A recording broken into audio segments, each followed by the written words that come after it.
ឆ្ងល់តែរឿងលុយគេឲ្យចប់យូរណាស់ហើយអត់ឲ្យចប់ឆ្ងល់ដល់គេបញ្ចប់រឿងឲ្យនៅលើកយកមកទៀតមិនដឹងស្អីទេស្រុកខ្មែរយើងចប់ហើយអារឿងលុយគេបញ្ចប់ហើយ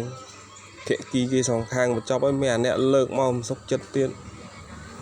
មិនដឹងបានសាច់ការស្អីយកតែល្បីខ្លួនឯងតោងគេល្បីសោះធុញចុយមកស្រុកខ្មែរយើងចប់ទៅមកមានតែពួកមួយចំនួនពុលចុះពុលឡើងវល់មកស្រុកខ្មែរ